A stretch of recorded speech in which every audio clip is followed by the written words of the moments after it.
میں 9ویں کلاس میں پڑھ رہی تھی جب میرے اپنے ہی سگے چچا نے میرے ساتھ وہ کام کیا، کیونکہ امی فوت ہو گئی تھی اور ابو نے ہم سب بہن بھائیوں کو چچا کے حوالے کیا ہوا تھا، اور ابو نے دوسری شادی کروا کے ہماری سوتیلی امی کو دوسرے گھر میں رکھا ہوا تھا۔ سوتیلی امی کا بھائی بھی مجھے آ کر تنگ کرتا، اور ایک دن میرا چچا اور سوتیلی امی کا بھائی مجھے ایک ساتھ ہی کمرے میں لے جا کر۔ ناظرین، کہانی میں آگے بڑھنے سے پہلے آپ لوگوں سے ریکویسٹ ہے کہ کہانی کو آخر تک لازمی سنیں، پھر ہی آپ کو کہانی کا اصل مقصد سمجھ میں آئے گا کہ میرے ساتھ کیا ہوا۔ اور اگر آپ لوگوں نے میرے چینل کو ابھی تک سبسکرائب نہیں کیا تو میرے چینل کو جلدی سے سبسکرائب کریں تاکہ ایسی کہانیاں آپ کو میرے چینل پر روزانہ ہی ملتی رہیں۔ چلیے اب کہانی شروع کرتے ہیں۔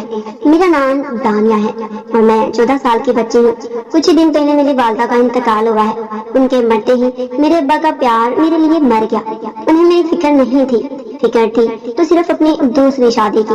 میری اماں کی موت کو ایک ماہ ہی گزرا تھا جب میرے ابا نے میرے چاچا کے دوست کی بہن سے شادی کر لی، اور جوان لڑکی تھی، اس سے شادی کر کے ابا بہت خوش تھا، ورنہ میری اماں کے ساتھ ہر وقت صرف لڑتا ہی رہتا تھا۔ ابا شادی کر کے سوتیلی ماں کے ساتھ گھر آ گئے۔ ہم 3 بہن بھائیوں کو دیکھ کر میری سوتیلی اماں نے شور ڈال دیا اور میرے ابا سے کہنے لگی، تم نے مجھ سے جھوٹ بولا تھا کہ تمہارے بچے بڑے ہیں، میں ان چھوٹے بچوں کو نہیں پالوں گی، یا تو مجھے اپنے حصے بغیر طلاق دو یا پھر ان بچوں کو گھر سے نکال دو۔ سوتیلی ماں کی بات سن کر ابا خاموش ہو گئے۔ وہ اپنی نئی دلہن کو کہاں چھوڑنے والے تھے؟ میرے چچا بھی وہیں موجود تھے۔ وہ فوراً بولے کہ میں بچوں کو اپنے ساتھ گھر لے جاؤں گا، تم دونوں میاں بیوی اسی گھر میں رہو۔ اتنا کہہ کر چاچا ہم تینوں کو اپنے گھر لے آئے۔ میرے چھوٹے بہن بھائی 7 اور 5 سال کے تھے۔ میری چاچی اچھی اور سادہ خاتون تھی، ان کی اور امی کی اچھی دوستی تھی، وہ ہمارا خیال رکھ رہی تھی، مگر میرے چاچا کی نیت ٹھیک نہیں تھی۔ وہ اکثر مجھے اکیلے کہیں باہر لے جانے کی کوشش کرتے، مگر میں جانے سے انکار کر دیتی تھی کیونکہ میں ان سب باتوں کو سمجھ سکتی تھی۔ میں اسکول کی پڑھائی کر رہی تھی جب چاچا میرے پاس آئے اور میرے سر پر شفقت بھرا ہاتھ پھیرنے لگے اور بولے، ہر وقت صرف پڑھتی ہی رہتی ہو، آؤ میں تمہیں کہیں باہر لے جاتا ہوں، گھوم پھر لینا۔ مجھے چاچا کی گفتگو انداز سے ڈر لگ رہا تھا، میں گھبرا رہی تھی۔ چاچو مجھے کھا جانے کی نظروں سے دیکھنے لگے اور میرا ہاتھ تھام کر باہر جانے لگے۔ چاچی کمرے میں سو رہی تھی۔ چاچو چھوڑ میرا ہاتھ، میں نے چلا کر کہا، مگر وہ نہ سنی۔ چاچا نے جیسے ہی گھر کی دہلیز پر قدم رکھا، چاچی کی گالیوں کی بوچھار شروع ہو گئی۔ انہوں نے فوراً میرا ہاتھ گھبرا کر چھوڑ دیا۔ میں بھاگ کر چاچی کے پیچھے چھپ گئی۔ کیسا تو بے حیا انسان ہے، کچھ شرم کا تیری بھانجی ہے، اپنے گندے ارادوں اور بری نظروں سے دور ہی رکھنا اسے۔ چاچی نے خوب کھری کھری باتیں سنائی چاچا کو۔ وہ غصے سے گھر سے باہر چلے گی۔ اپنے چاچا سے دور رہنا، اس کی کسی بات پر یقین مت کرنا، وہ جو مرضی کہے مگر اس کی بات مان کر کچھ غلط کام مت کرنا، چاچی نے مجھے سمجھاتے ہوئے کہا۔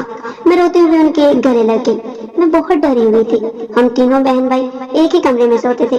چاچی نے مجھے کمرے کو اندر سے اچھے سے بند کرنے کو کہا تھا، اس لیے میں دروازے کو کنڈی لگا کر سوتی تھی۔ اسکول گھر کے پاس ہی تھا، اس لیے ہم بہن بھائی اور چاچی کے بچے ایک ساتھ اسکول جاتے تھے۔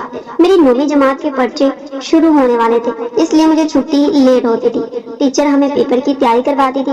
میں 1 گھنٹہ لیٹ اسکول سے گھر واپس آ رہی تھی جب میرا راستہ میری سوتیلی ماں کے بھائی نے روک لیا۔ وہ چاچا کا بہت اچھا دوست بھی تھا اور چاچا کی طرح بری نیت کا مالک بھی تھا۔ کہاں جا رہی ہو دانیہ؟ آؤ میرے ساتھ بائک پر بیٹھ جاؤ، اس نے کہا۔ میں اسے نظر انداز کرتی آگے بڑھی۔ رکو دانیہ، میں جانتا ہوں میری بہن اور تمہاری سوتیلی ماں نے تمہیں گھر سے نکال کر سراسر ظلم کیا ہے، تم بہن بھائیوں پر، مگر میں تمہارے ساتھ کھڑا ہوں، تمہیں انصاف دلوا کر رہوں گا، اور آج ہی تمہارے ابو سے بات کرتا ہوں کہ تمہیں گھر واپس لائیں۔ میں ان کی باتوں کو سمجھ رہی تھی۔ وہ مجھے گھر دوبارہ بلا کر میرے ساتھ وہ کرنا چاہتے تھے کیونکہ چاچی کے گھر ایسا ہونا ناممکن تھا۔ میری سوتیلی ماں کا بھائی بھی وہی ان کے ساتھ رہتا تھا۔ گھر ہمارا تھا مگر قبضہ ان کا تھا۔ میں یہاں رہ رہی ہوں، وہی خوش ہوں۔ مجھے سوتیلی ماں اور سوتیلے باپ کے ساتھ رہنے میں کوئی دلچسپی نہیں ہے، اب ہٹو میرے سامنے سے، میں نے کہا اور تیز چلنے لگی۔ چاچا کا دوست مجھے پریشان کرنے کے لیے کم تھا جو چاچا بھی وہاں چلا آیا اور کہنے لگا کہ تم میرے دوست کے ساتھ یہاں کیا کر رہی ہو، کہیں تمہارا اس کے ساتھ کوئی چکر تو نہیں چل رہا؟ چاچا مجھ پر الزام لگانے لگا۔ وہ مجھ پر الزام لگا کر مجھے ڈرانا چاہتا تھا اور میں ڈر بھی گئی۔ آخر 14 سال کی بچی اور کر بھی کیا سکتی تھی؟ نہیں چاچا، میرا کوئی تعلق نہیں ہے اس کے ساتھ۔ میں نے رونا شروع کر دیا۔ میں تمہارے باپ کو تمہاری حرکتیں بتاتا ہوں۔ چاچا نے مجھے ابا کی دھمکی دی۔ میں روتے ہوئے وہاں سے بھاگ گئی۔ چاچا اور اس کا دوست ایک دوسرے سے ملے ہوئے تھے، وہ دونوں ہی مجھے استعمال کرنا چاہتے تھے۔ میں بہت گھبرائی ہوئی تھی، مجھے سمجھ نہیں آ رہا تھا میں کیا کروں۔ مجھے اماں کی شدت سے یاد آ رہی تھی اور ابا سے نفرت محسوس ہو رہی تھی، وہ ہمارے ساتھ سوتیلوں سے بھی زیادہ برا سلوک کر رہے تھے۔ میں کمرے میں بند ہو کر رونے لگی اور روتے ہی سو گئی۔ شام کو آنکھ کھلی تو باہر آئی چاچی کھانا بنا رہی تھی، کزن اور میرے بہن بھائی کھیل رہے تھے۔ چاچی نے مجھے اپنے پاس بلایا اور چاچا کے بارے میں پوچھنے لگی کہ وہ مجھے اب تنگ تو نہیں کرتے۔ میں نے ان کو کل دن والی بات بتائی۔ ہاں چاچی، چاچا نے آج راستے میں پھر میرے ساتھ بری باتیں کی ہیں اور ان کے ساتھ سوتیلی اماں کا بھائی بھی تھا۔ وہ مجھے گھر واپس لے جانے کی بات کر رہے تھے، اوپر سے چاچا آگے اور کہنے لگے میرا اس کے ساتھ چکر ہے۔ میں بتاتے ہوئے رو پڑی۔ چاچی نے مجھے اپنے سینے سے لگا لیا اور کہنے لگی تم پریشان مت ہو، میں کل ہی تمہیں تمہاری خالہ کے پاس دوسرے شہر بھیج دوں گی۔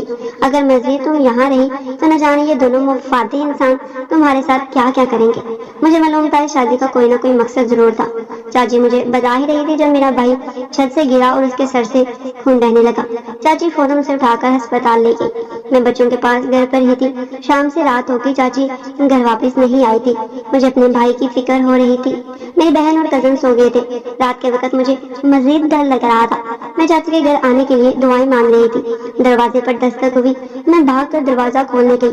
چاچی کی جگہ چاچا اور ان کے دوست کو دیکھ کر میں خوفزدہ ہو گئی۔ وہ کچھ نہ بولے، وہ مجھے بازو سے پکڑ کر دوسرے کمرے میں لے آئے اور دروازے کو اندر سے بند کر دیا۔ پلیز چاچا، مجھے جانے دیں، میرے ساتھ کوئی زیادتی مت کرنا۔ میں چاچو کے سامنے ہاتھ جوڑ کر بولی، مجھے وہ کاغذات دو دانیہ جو تمہاری ماں نے تمہیں مرنے سے پہلے دیے تھے، ورنہ تمہارا انجام اچھا نہیں ہوگا۔ چاچو نے مجھے دھمکی دیتے ہوئے کہا۔ کاغذات کا نام سن کر مجھے امی کی دی فائل یاد آئی۔ مرنے سے پہلے امی نے مجھے ایک فائل دی تھی اور کہا تھا کہ میں اس فائل کو ہمیشہ سنبھال کر رکھوں، کیونکہ یہ فائل ہم تینوں بہن بھائیوں کی زندگی ہے۔ وہ فائل ابھی بھی میرے پاس تھی۔ میرے پاس کوئی کاغذات نہیں ہے چاچا، امی نے مجھے کچھ نہیں دیا تھا۔ میں نے اپنی جان بچانے کے لیے جھوٹ بول دیا۔ وہ دونوں مجھے ڈرا دھمکا ہی رہے تھے جب ابا اور چاچی دروازہ توڑ کر اندر آ گئے۔ ابا نے چاچا اور ان کے دوست کو خوب مارا۔ وہ فائل ابا کے علم میں بھی نہیں تھی۔ اس فائل میں کیا تھا میں بھی نہیں جانتی تھی۔ چاچی نے بتایا اس فائل میں زمین کے کاغذات تھے جو امی کو ان کے ابو نے شادی پر دی تھی اور اماں نے وہ جائیداد پر 3 بہن بھائیوں کے نام کر دی۔ یہ بات ابا کو معلوم نہیں تھی کیونکہ وہ بھی لالچی تھے۔ چاچی سے جب یہ بات چاچا کو معلوم ہوئی وہ لالچ میں آ گئے۔ اگلے دن چاچی نے اماں کی وصیت کے مطابق ہمیں چاچی کے حوالے کر دیا۔ اب ہم مضبوط ہیں۔ ناظرین، کہانی اچھی لگی ہو تو لائک کر دیں اور اس طرح کی کہانیاں میرے چینل پر روزانہ سننے کے لیے میرا یوٹیوب چینل لازمی سبسکرائب کریں۔